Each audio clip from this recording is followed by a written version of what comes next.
The real turning point began in 1603. Elizabeth I of England died without leaving an heir. A century earlier, James IV of Scotland had married Margaret Tudor, who was the daughter of Henry VII of England. This union between the Tudor and Stuart lines meant that if the Tudor dynasty failed to produce heirs, the descendants of Margaret Tudor would inherit the English throne. At the time of Elizabeth's death, James VI of Scotland was ruling north of the border. As the great-grandchild of Margaret Tudor, he suddenly became the leading candidate for the English crown. James's claim was not without complications. His mother, Mary Queen of Scots, had been executed for treason, which in theory could have disqualified him from succession. Yet despite that stigma, James was the strongest option. He was an experienced monarch already ruling Scotland. He had sons. Ensuring the continuation of his line and his accession promised to end the risk of Scotland forming alliances with France against England. With these advantages, James VI of Scotland also became James I of England and Ireland in 1603.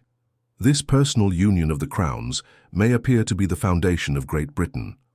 However, it is important to note that James himself actively wanted a complete political union between the two nations.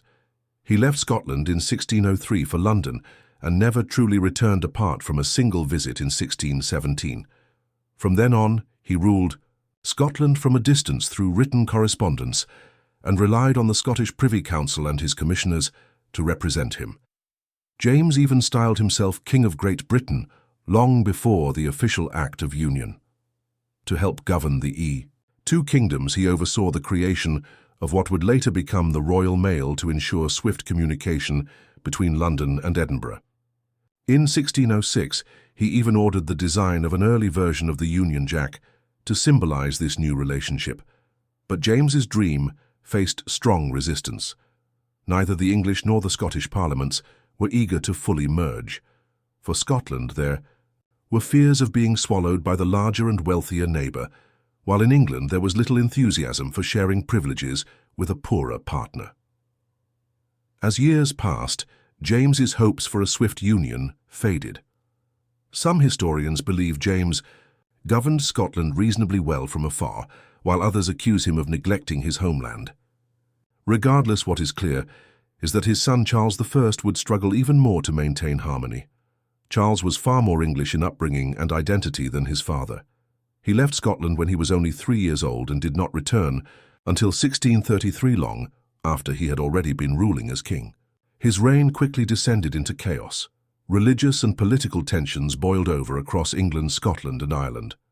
By the mid-17th century, the wars of the three kingdoms erupted, tearing apart the British Isles. The conflicts culminated in Charles's execution in 1649 at the hands of the English Parliament, which temporarily abolished the monarchy and declared a republic. Scotland, however, crowned Charles's son, Charles II, as their king. When the English monarchy was restored, in 1660, Charles II inherited all three crowns, uniting them again, as his grandfather James had done before him. Yet the fragile balance between the nations remained under constant strain. Religious divisions soon deepened the rift. James VII of Scotland, who was also James II of England and Ireland, was a Catholic monarch in a dominantly Protestant kingdom. His faith made him deeply unpopular in England, and in 1688 he was overthrown in what became known as the Glorious Revolution. His Protestant daughter Mary and her husband William of Orange replaced him on the throne. To prevent the return of a Catholic dynasty, Parliament ensured that only Protestant heirs would succeed in the future, even bringing in the German House of Hanover as a backup line. In Scotland, James technically remained king until 1689, but soon enough the Scottish Parliament also replaced him with William and Mary. This left behind bitter divisions, as many Scots remained loyal to James and his descendants, forming the Jacobite movement. The Jacobites sought to restore the Catholic Stuarts to the throne and would shape much of Scottish politics for decades. In 1692, this unrest contributed to one of the darkest episodes in Scottish history, the Glencoe Massacre. King William had demanded that all clan chiefs swear allegiance to him by the 1st of January that year. The chief of the MacDonalds of Glencoe, a staunch Jacobite, delayed his oath while waiting for approval from James in exile. His eventual submission came days too late. Despite his loyalty being accepted on paper, the authorities had already marked his clan for punishment. In February, government troops led by Campbell of Glenlyon, who had been hosted by the MacDonalds for nearly 2 weeks, turned on their unsuspecting hosts. 38 men, women and children were slaughtered in cold blood. Survivors saw this not merely as a punishment for Jacobitism, but as a deliberate move to crush the independence of the Highland clans.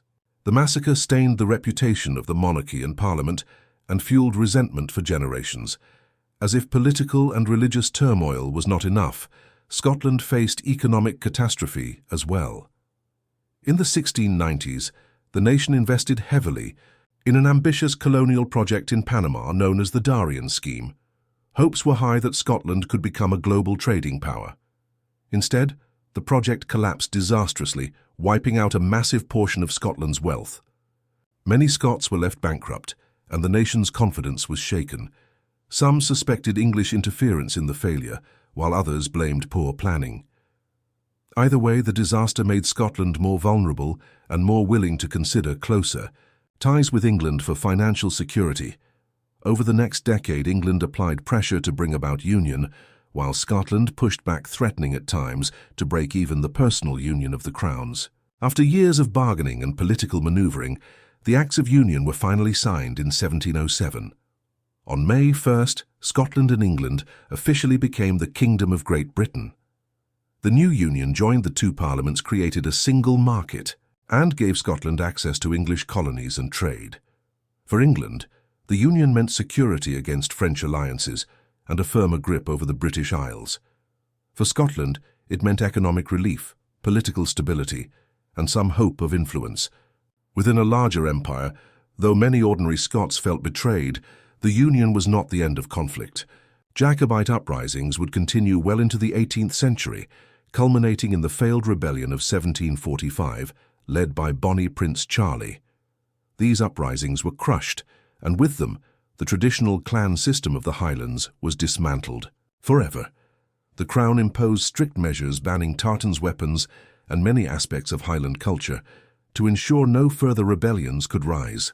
By then, however, the Union had already become entrenched in law and in practice.